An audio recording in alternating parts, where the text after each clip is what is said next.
gamers? I'm Jeff Shine, and this is Roll Call. We have a very, very packed episode for you guys. I've got crowd reactions to the newest footage from Black Ops 2. I'm also going to be bringing you guys a few minutes that I was able to snag with the head of Treyarch Studios, Mark Lamia, so he can give us a deeper look at Black Ops 2.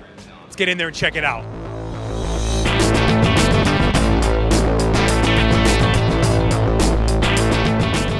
Alrighty guys, I am here with studio head of Treyarch, Mark Lamia. There is literally a sea of people waiting. Some people have asked hours. I mean, what's it like to look out there and see all these people waiting for a sequel that is really one of the most anticipated sequels of the year? Yeah, it's humbling. I mean, you know what? The fact that many people are interested at this time and just want to get a glimpse of what we're creating it means a lot to us. You know, one of the things about the campaign that we're sort of noticing, you know, firefights in a campaign are always great. The action drives it forward, but you guys are really trying to push the boundaries of how you tell a story, you know, from the hero and then also really focusing on the villain, which I think sort of gets lost a lot. Yeah, no, absolutely. It was something we set forth to do. Working, you know, our director Dave Anthony is working with David Goyer. He's the writer in The Dark Knight, for those who don't know, right. and you know, he created Heath Ledger's Joker. I mean, that's one of the most memorable villains of all time. Absolutely. And he's helping us create this very memorable villain. And in fact, one of the reasons, most important reasons why we show the two time periods is because we like to show that origin story of our villain and how he came to pass and what was his motivations. And then in the year 2025, we see just what the manifestation of that is and just what that villain is capable of. One of the things that I know I love and I think the community loves about Call of Duty is it's always grounded. You know, we never feel like you've lost us in this fantasy world. You know, how do you move the franchise into the future like that and still keep us really grounded? Well, there's a couple things we do.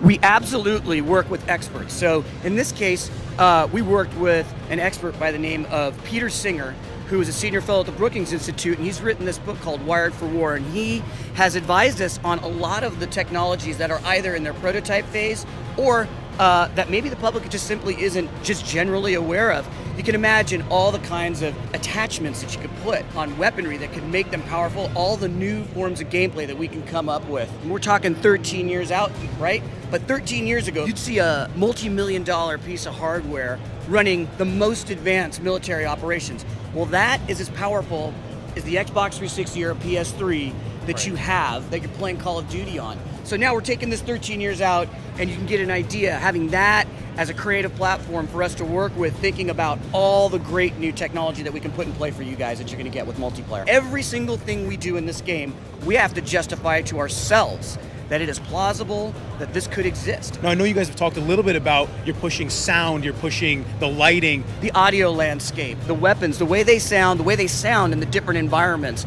all the care and attention that's being taken for that is so critical. We're doing mixing for the different headsets, for all the different types of home theater systems that you guys have. We're really paying attention. We know it's important. We know it's important not only for people at home, but for people who compete. We're seeing this phenomenon with esports out in the world, and we're paying attention to that phenomenon. We think that, you know, Call of Duty has a very important part in that world, not only from the technology that we're creating, but our level design and how we're setting up our games so that, you know, those people who like to compete are going to have a great competitive experience. You guys are also introducing a whole new style of play with the Strike Force. With the Strike Force levels, we're introducing non-linearity to the campaign. You're going to have a choice of these levels as you're playing through the campaign.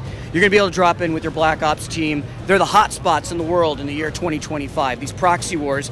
And depending upon how you play them, it'll affect the story narrative and the geopolitical arc of the game. But that's really just scratching the surface. When you drop into these levels, all the toys of the battlefield are going to be available to you. So all that technology in the year 2025, you're going to be able to play with it. You're going to be able to play with it however you want. You're going to be able to play boots on the ground, gun in hand, like you played all your Call of Duty levels, or you can take over the drones on the battlefield. You can play in Overwatch mode, which is a strategic mode that you can play in. You can move between all of them at any time you want. It is totally changing up the formula for Call of Duty campaign. Now, we're not talking a lot about the multiplayer right now, but there's a couple things that I want to make sure people understand. We know there's a lot of you guys out there, everyone from the casual and beginner player to the most advanced, respecting each of your play styles. We are giving a hardcore look at all of our core systems in the game, and we are making sure that no matter what kind of play style you have, you're going to be able to play that inside of Call of Duty Black Ops 2. Well, it sounds great, man. I mean, look, you heard it here first, guys. They've got you in mind making this game. Absolutely. Mark, thanks for taking a few minutes. Absolutely. Enjoy the rest of E3. Thank you, guys. Thank you, everyone on Elite, for supporting us. Talk to you soon. What did you think about what you saw? I think it's going to be incredible. Amazing. Was it worth the wait? Yeah, it was pretty awesome. Finally, you got a sneak preview. It's What do you crazy. think? Man, it's one of the sickest games I've ever seen. I can't wait for it to come out. It was insane. Oh my god, it was awesome. There was so much going on. Best graphics I've seen yet for Call of Duty in general. Were you surprised to see the franchise go in that direction? I'm not surprised. I mean, logically, like chronologically speaking, it makes a lot of sense. I think it's better just because, I mean, it's like new ideas and keeps everything fresh. Yeah, the graphics are insane. I'm like, where do I look? Where do I look? I love the AI, the enemy AI. I didn't expect that you could fly the Harriers like you could. When he jumped into a jet airplane and just started going kind of freeform, like not on rails, I wasn't expecting so much freedom. Yeah, I like the aerial combat. I'm curious to know how the controls are for that. The sound of the guns was really great. The ricochet of the bullets from the walls and things like that was lovely. All right, that's it. So it's official. Mike and I, we're going halvesies on a surround sound system. Were you really excited to see the direction the campaign was going? I am very excited, yeah. The futuristic whole idea is just, it's a new thing for Call of Duty, and I think it's really great. They're definitely trying to take the series in a new direction. Now, what did you think they introduced that new mode, Strike Force, which is kind of like Yeah, Strike Force. a different sort of way the campaign can move? What did you think about that? The use of being able to go through different vehicles and the overhead mode and choosing whatever character you want. I think that is the absolute coolest thing they put in the game. Yeah. I know they keep me busy for countless hours. Countless hours. So now, maybe for the next release, what are you kind of hoping they reveal? I want to see the zombies. I'm excited to see what they're doing with zombies. Probably to the bigger map for the zombies. I know. The man wants Zombies, please. He always wants zombies. Please, guys, show me some more zombies.